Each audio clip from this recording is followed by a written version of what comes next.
सब तीर्थ बार बार गंगा सागर एक बार। तो ये गंगा सागर के जो मेला बा खिचड़ी में ही लागेला, यानी कि गंगा सागर के जगह पे ही गंगा मैया समुद्र से जाके मिल रही और महाराज सगर के 60,000 पुत्रों के उद्धार के रही। महाराज सगर के 60,000 पुत्र के हटे तो महाराज सगर इक्ष्वाकु वंश में, जो ना वंश में प्रभु श्री राम अवतार ले रही, वही वंश में महाराज सगर एक महान राजा रही और वहाँ के 60,000 पुत्र रहन। और महाराज सगर बड़ा पुण्यात्मा रही, बड़ा धर्मात्मा आदमी रही और वहाँ के 99 गो अश्वमेघ यज्ञ कर चुकल रही। अश्वमेघ यज्ञ अगर कोई 100 गो अश्वमेघ यज्ञ कर ली तो करा के फिर इंद्र के पद मिल जाला, इंद्र के पोजीशन मिल जाला।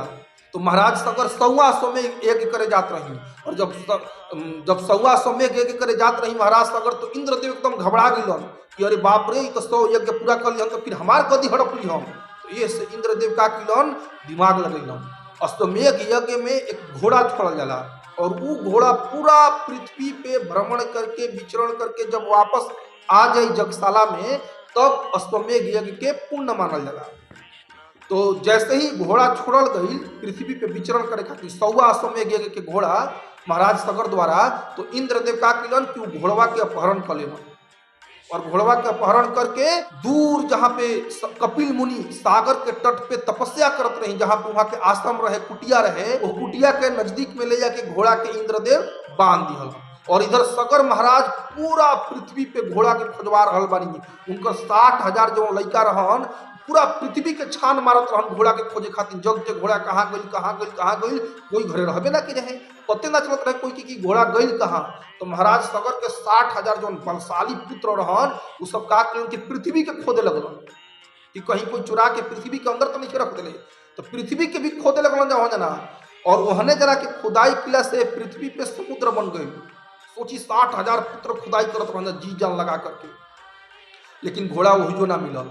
तो जब खोजत खोजत खोजत खोजत पश्चिम बंगाल के समुद्र के तट पे पहुंचल बंगाल के खाड़ी में, तो कपिल मुनि के आश्रम के नजदीक वो घोड़ा चरत लौकल।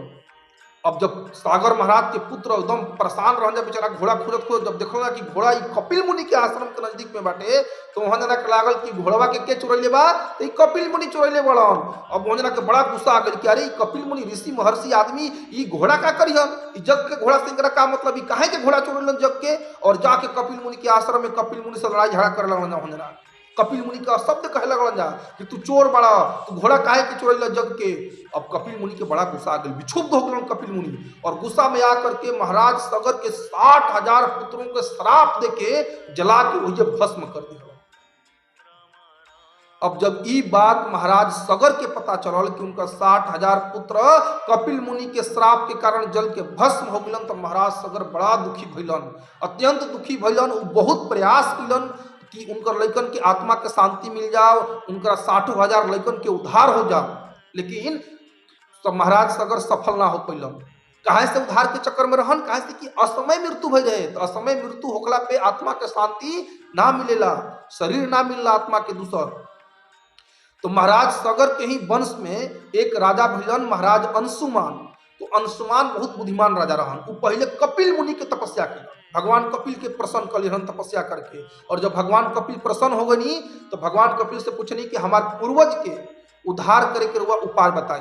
तो भगवान कपिल कहनी कि और पूर्वज के जो जरल राख बा अगर उ राख के गंगा में प्रवाहित कर दिहल जाई तब जाकर के राउर पूर्वजन के उद्धार हो सकता। अब वो समय गंगा धरती पे ना बहत रही, उस समय गंगा ब्रह्मलोक में रही, ब्रह्मा जी के कमंडल में। जौन गंगा माई हरी वास्तव में गंगा माई भगवान के चरण से निकल रही। जब भगवान विष्णु वामन देव के रूप में धरती पे अवतार ले रही और बलि महाराज के जगशाला में जाकर के वरदान के रूप में खाली 3 पग भूमि मगनी वहां के वामन देव। तो पहिलका पग में वो पूरा नीचे के लोक के माप लिहनी, पृथ्वी के नीचे भी 7 लोक बा, अतल सुतल बीतल सातल तलातल महातल करके पताल करके 7 लोक पृथ्वी के नीचे भी बाटे। तो पूरा पृथ्वी के नीचे वाला एरिया माप लिहनी एक पग में। और दूसरा पग में पूरा ऊपर के स्वर्ग लोक, जललोक, महलोक, तपलोक, ब्रह्मलोक तक 7 लोक ऊपर भी बाटे, ओकरा के भी माप लिहनी। और वहां के पैर भौतिक ब्रह्मांड के आवरण के चीर के कारण सागर में टच कर गई और वही से कारण सागर के जल निकल। कारण सागर कहाँ हटे, भौतिक ब्रह्मांड और आध्यात्मिक ब्रह्मांड के बीच में एक सागर बा जोना के कारण सागर कहल जाला। यही कारण सागर में महाविष्णु लेटल रहिना और वहां के शरीर से असंख्य ब्रह्मांड उत्पन्न होला। तो वही कारण सागर के जल हटे गंगा जल। भगवान के चरण के धोवत गंगा जल नीचे गिरत रहे तो ब्रह्मलोक में ब्रह्मा जी अपना कमंडल में करा के रोक लिहन। तो गंगा मैया कहाँ समा गई?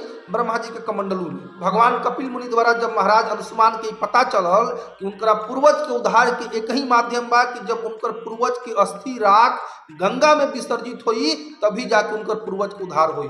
तो पृथ्वी पे गंगा के लावे खातिर महाराज अनुष्मान घोर तपस्या कैनी, लेकिन फिर भी गंगा मैया पृथ्वी पे ना आईली। फिर उनकरे वंश में महाराज दिलीप अलन और महाराज दिलीप भी घनघोर तपस्या कैनी गंगा मैया के, लेकिन तभियो गंगा मैया प्रसन्न ना भैली। तब तीसरा पीढ़ी में एक महान राजा महाराज भगीरथ अलन। वह सब नाम सुन लो खूब जा भगीरथ के। भगीरथ आईनी और भगीरथ तपस्या कैनी जब तो गंगा मैया प्रसन्न हो गई और गंगा मैया प्रसन्न होकर के पृथ्वी पे आवे खातिर तैयार हो गई। लेकिन गंगा मैया कहनी कि भगीरथ हम जब जी ब्रह्मलोक से चलब तो हमार वेग हमार गति इतना तेज रही कि अगर हम पृथ्वी पे पड़नी न तो पृथ्वी के चिथड़ा उड़ जाए। ऐसे तू ऐसा प्रयास कर उपाय कर कि हम पृथ्वी पे कहाँ लैंड करी के हमारे वेग के सही। तो फिर भगीरथ देवों के देव महादेव के शरण में पहुंचलन और महादेव के तपस्या करनी भगीरथ जी। और जब महादेव प्रसन्न हो गई और जब महादेव के पता लगल कि गंगा मैया धरती पे आवे खातिर तैयार बानी, महादेव बड़ा प्रसन्न हो गई और बोलनी कि जा भगीरथ गंगा माई के बोल दो कि हम वहां के अपना सर के ऊपर धारण करब, अपना सिर पे अपना जटा में धारण करब। देखी गंगा मैया भगवान के चरणामृत हनी, भगवान के चरण से निकल हनी। ऐसे देवों के देव महादेव भी गंगा मैया के अपना सर के ऊपर धारण करीना। ऐसे गंगा मैया कोई सामान्य नदी ना हनी। आजकल के दो चार किताब पढ़ के आजकल के नौजवान लोग गंगा मैया को कहता है कि अरे गंगा खुद गंदी बाड़ी तो हमनी के का पवित्र करिहन। अरे नहीं, गंगा आज भी उतना ही पवित्र बाड़ी। आज भी गंगा में स्नान कैला से हमनी के सारा पाप धुल जाला।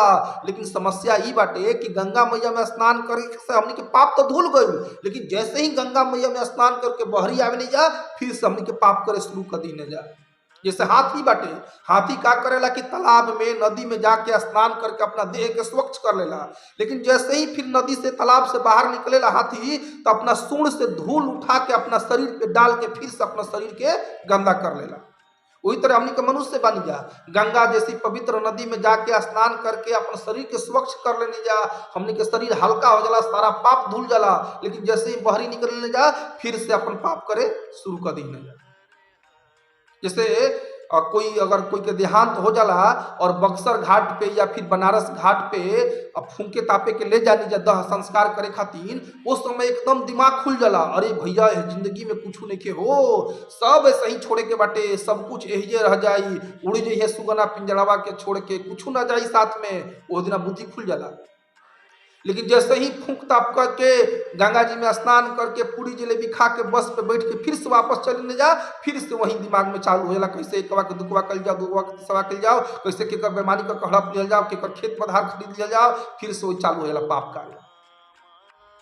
तो पाप करे के प्रवृत्ति ना धुल पावेला। लेकिन भगवत गीता रूपी गंगा में अगर जी स्नान कर ली, भगवत गीता भगवान के मुखार गुण से निकल गंगा हरी और यह गंगा में जी स्नान कर ली माने भगवत गीता के जे शरण ग्रहण कर ली, भगवत गीता के जे पढ़े लगी, ओकर उपदेश के अपना जीवन में अप्लाई करे लगी, ओकर सारा पाप तो धुलिए जाला, साथ में पाप करे के प्रवृत्ति भी धुल जाला।